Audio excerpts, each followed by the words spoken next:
So George, is it true that you appeared in Star Wars? That is actually true, Luke. I played a number of different droids in both The Last Jedi and A Solo Story, and believe it or not, my personal assistant and trainer was actually Anthony Daniels, Mr. C-3PO himself. But that aside, you actually worked on Batman with Heath Ledger. It is true, George. I often work in front and behind the camera.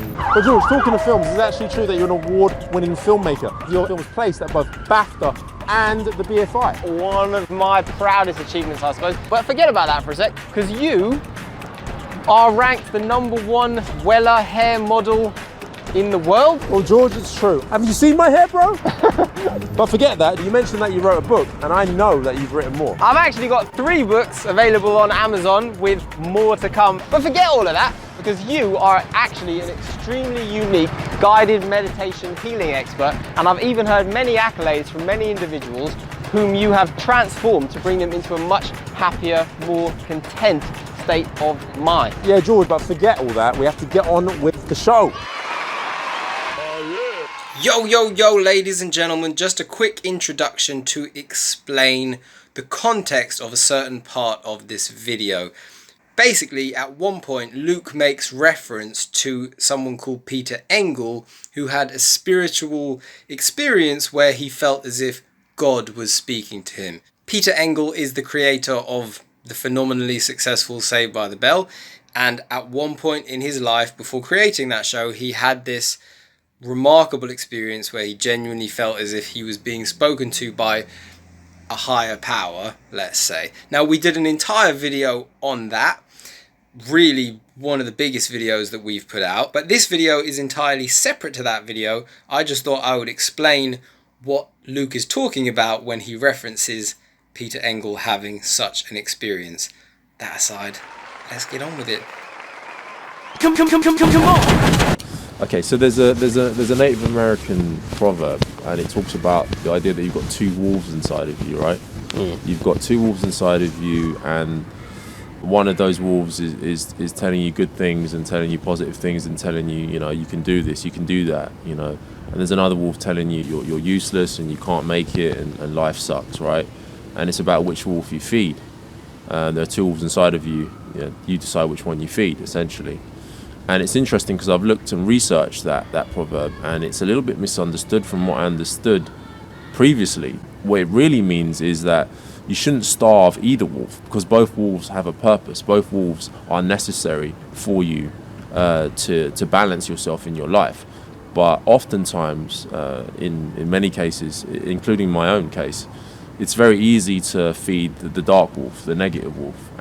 But why should you feed the negative wolf? I'll tell you why. Because that wolf isn't necessarily negative if there's balance.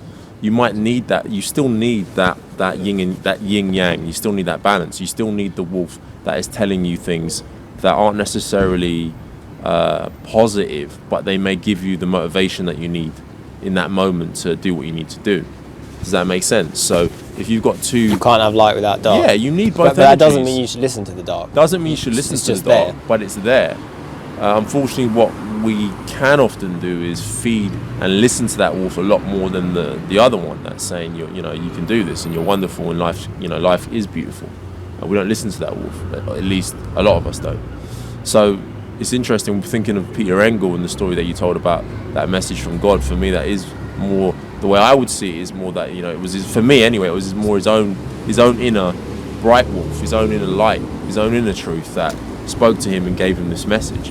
And quite frankly, it doesn't matter whether you believe it was God or whether you believe it was wolf. It really doesn't matter what it was. All it matters is the impact. He heard it and he believed it and the impact it made on his life, right? Yeah. The positive things that he did because of the message he received, be it from his own mind. But it is interesting that those Christians got him at that party the next day. It is interesting. That's interesting, isn't it? At the party the next day. That's an X-file right there.